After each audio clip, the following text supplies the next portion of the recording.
We have been waiting to get to this point all season, and now we are here. Clash of the Titans, honey.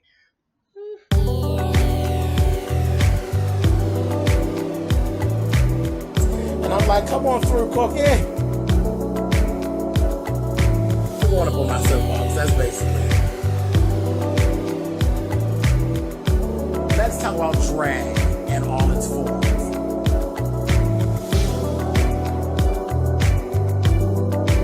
What, Cookie?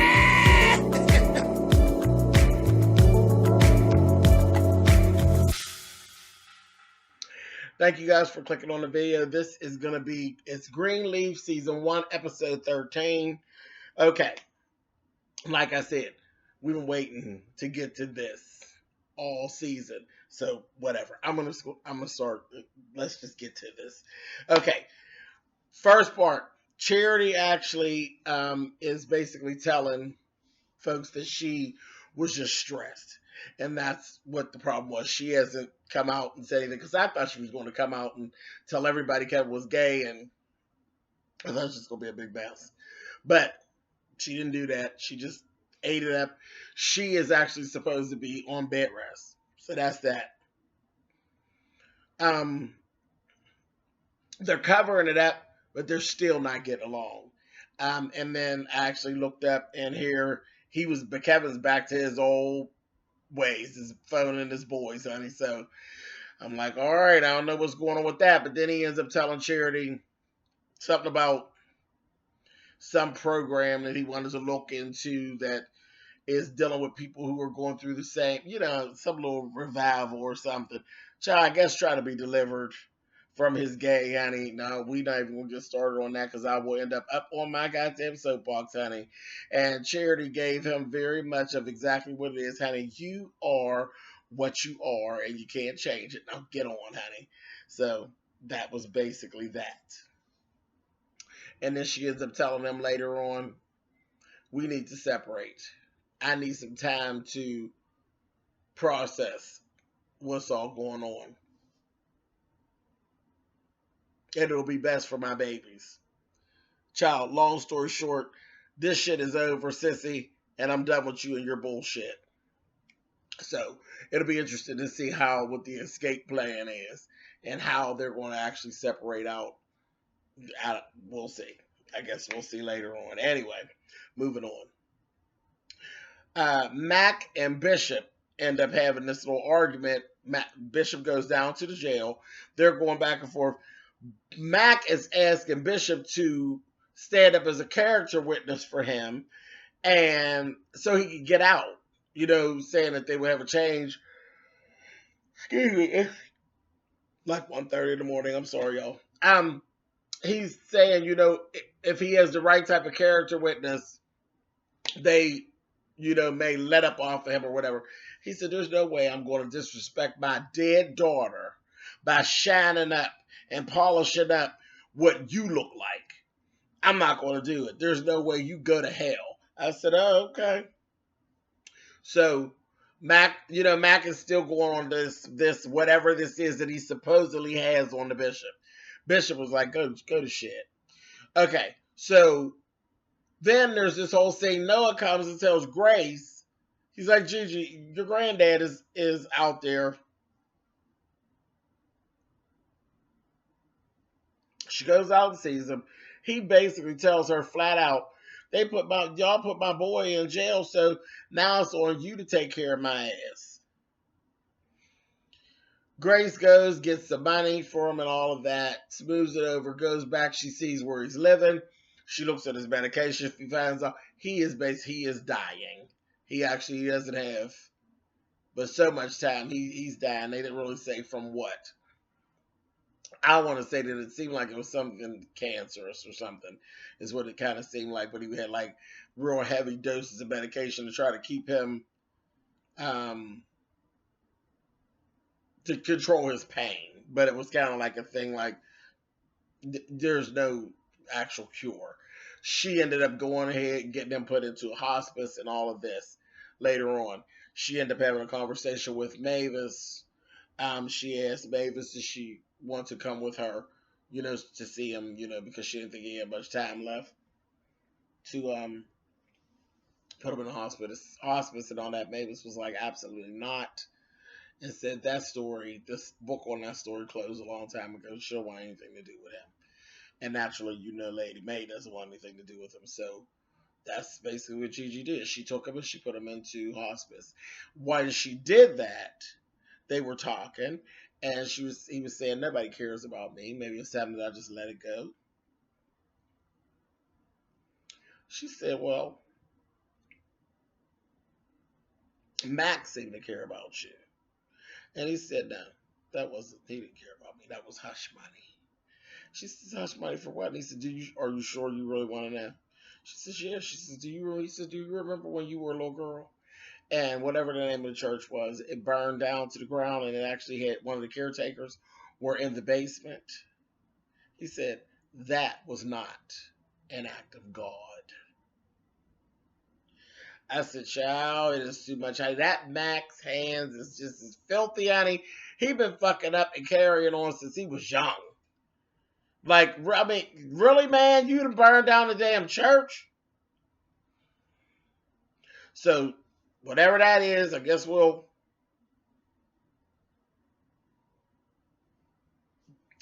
get some more of that later, too, I guess. But really? So you got a body and you're arson? Like, what is really going on? It's just too much. Anyway, so so let's talk about the other bishop for over eternity with Jacob. Remember the land that they were going back and forth about that Bishop wanted, that was right across the street from Calvary? Well, remember when all the stuff fell out with the police force? Well, the city went ahead and sold that land to the other pastor from over eternity very, very cheap, basically to get back at Bishop. And here he has a plan to actually build a Christian community center there. Real shady. Very, very shady. And I'm sure it's the hopes of taking the school, taking part of the congregation and all that. He's trying to put Bishop out of business, basically. Carissa basically told Jacob, well, you need to go for it. Like, don't get all into that part of it. Just do what you got to do and let it be what it be. Jacob went and talked to Bishop, told Bishop what was going on. And Bishop said, well, see, this is fine. And he says, do you want me to, what do you want me to do? How do you feel about that? It's right across the street. Whatever. And he told him, he said, he said, everything is just like it's supposed to be. Said, I don't know why he has such a vendetta against me, but everything is working out just as it should work. And with you over there as my eyes and my ears, everything's going to be fine. He's going to think he's getting down, and then we're going to shut him down. And Jacob said, was this your whole plan, your plan the whole time? Of pushing me out and me getting over there? He says, no, not at all. It wasn't my plan. It was the plan of the Lord. I said, oh, Bishop, you need to quit. You need to quit your shit. He was just all grins, just as happy as a lark. I said, that's a mess. And the thing was, that Alexia, she was mad as hell at the bishop. She's the one that gave them all the information about all that and how to get back at the bishop. But I can't even be mad at her because the bishop did dog her. You got mad because she was jumping up and down on Jacob, and you gonna let her have it. So it just was what it was. Anyway, so the whole Women's Day thing finally comes up, and May is actually at the podium. And I said, look at that. Look how God works. And that is how God works, too. When you think you're doing something, honey, when they say, you hear that saying that says, when you dig a hole, dig two. Don't just dig one, dig two. Because you don't know what you're doing. You think you be digging a hole for somebody and you digging for your goddamn self. Women's Day, Lady May stood up in that pulpit and she was talking this whole sermon to them about how women cower when it comes to the gospel and in the church. And that sometime when it gets too hot and too heavy, it's really for a woman to save the church. Just like she was so deep, she was so far, so deep into it that she took it all the way back to Mary and gave you see that God didn't put his most precious gift in a man's hand to carry. He put it in the stomach of a woman because it's a woman that's going to bring us through. So she thinks she really saying some good stuff, okay? Basically leading them to understand that she's going to be preaching at Calvary going forward, okay? And baby, when she knew anything, they was amen and hallelujah. Yes, yes, sister. They was giving her all that, baby. But all at one time, baby, they all turned around and said, yes, it's going to be a woman that saves the church. Yes, a woman. And they all turned around, baby, and looked at Grace and stood up and started clapping. Yes, ma'am. Yes, ma'am. Baby, when I tell you, you could have bought Lady May for a nickel and a piece of pal gum money. I said, oh, she was so swole. Swole. I said, look at God work. And that's just how God works. When you think you really getting down doing something and it's not good, he'll sidetrack the mess out of you and have you looking foolish. But anyway, I ain't getting ready to get up to preaching because I don't preach, so whatever. But I was all here for it. I said, look at that. He used you and you didn't even know it, dummy. Anyway, moving on. So right after that, they left out of there. Isabel, or Isabella, whatever her name is, she runs in the hallway. She runs into, because remember it's at the hotel that. She runs into Noah.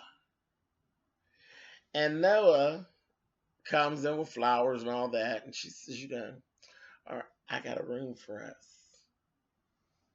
I said, okay. So she was in there on the Woman's Day situation. And she's seeing how everybody was leaning toward Grace. I guess she said, fuck this shit. This bitch is not going to get me. I am not going to go down without a fight, baby. They went upstairs to that room, and that Noah must have a gold tip on his goddamn tongue. Because they was standing up there in the mirror, honey, and he's kissing her and carrying on. Now, remember, she holding out and carrying on.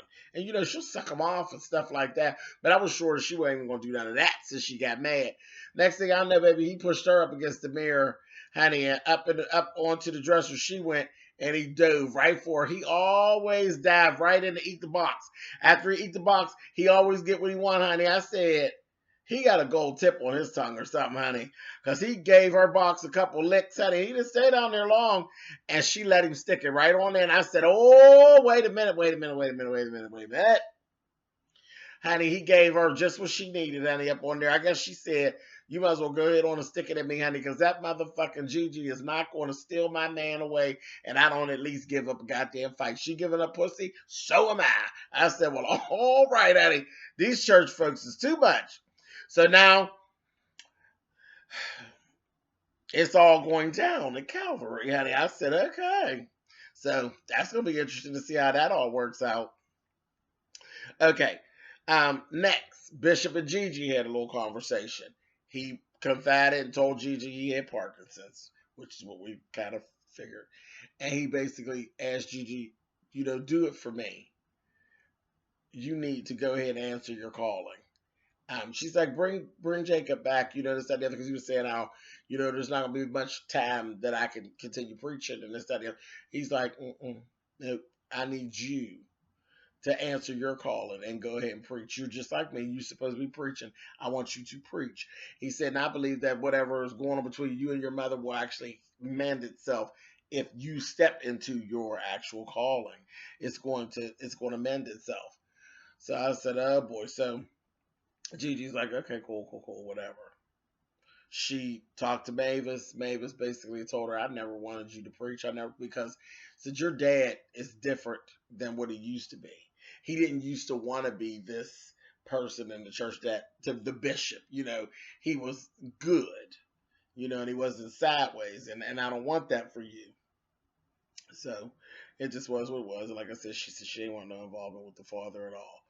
baby. And then a little bit after Gigi left out of there, that's when we had the clash of the Titans, baby. Like I said, this is what we've been waiting on all season. From the very beginning, we saw that there was some type of a heated discussion that was going to go down between Oprah and Lynn Whitfield. And tonight they had it, baby. They got up in there, baby. And Lynn Whitfield came right up in there and told Oprah, honey, you're a whore. And this, that, thing, and the other. Honey started going right at her. And she told her, honey, don't you dare, honey, come in here and trying to tell me. She said, what you come up in here bitching at me for, honey? They get going back and forth. And she's saying, you knew. How could you sit around and knew that Mac was doing it to your daughter and you didn't do it? And she swore by damn she didn't know nothing. She said, yes, you did. Yes, you did. You knew. And she said, no, you knew. You're sitting around. You're mad and jealous. And you wanted to tear my life down. And you used my daughter to do it. You stay away from my family. She said, no, that's not it at all. And you know it. You know that you knew what Mac was doing. And you turned a blind eye to it. You did it because you just like everybody else don't want to admit that their brother or their cousins or their uncles were actually touching their daughter. She said, when your child came to you 20 years ago, why didn't you take the initiative and take your daughter to the police and try to get it all together? But no, you didn't do that because you sit around covering it up and she's still talking about, I didn't know this, that, that. Honey, they was going back and forth, back and forth, back and forth. She told her, Oprah told her, Magnus, told her, get out. Get out of here and don't come back until you get ready to deal with the truth. You get on out of here. I said, oh, all right. It was a mess. It was real heated up in there, honey. And Lady Mae, she got to push Oprah in the chest a couple times, but Oprah was telling her, girl, she's telling her right, honey. And Mae went on out of there walking all crooked and sideways. I said, bitch, she didn't let you have it. You thought you was coming here to let her have it. Just a mess. I said, oh my gosh. We waited all the season for that. That was good shit, honey. Anyway, so after that, the last scene, we got poor Sophia. She's getting ready to leave with her dad. And he was all impatient. She was saying bye to everybody and all of that. Everybody was all sad. So he's like, come on, they get ready to go. No sooner than they pull off. They pull off. Lady Mae with her nasty motherfucking ass came on because you can see Grace was all tore up, standing there watching them drive away. That bitch came down there and whispered to her, now you know how I feel every day. I said, oh, she is a mean, nasty bitch, honey. And then she walked on up the steps. And then you see another car that's coming and it's being being escorted by a police car. And they come on up to the front. And out of the car emerges Mac and some police officers. And he walks up to Grace and she says, what are you doing here? And she sees Bishop standing up in the window and her mother standing at the front door. They go up to the front door. I said, oh, whatever Mac had on Bishop, they get ready to bust it out, baby, and they coming to get him. I said, oh my gosh. So when they open the door, Lady Mae's standing there and Mac will have the nerve to go up to her and kiss her on her cheek. And his whole demeanor was as if to say, fuck y'all. The joke is on y'all. I said, oh my God. And that's where it ended. I said, oh. Child, that damn Greenleaf was too damn good. Said, oh my gosh. So I don't know what's going to go on from here, but I can't wait to see. All right, y'all. I'll talk to y'all later. Bye.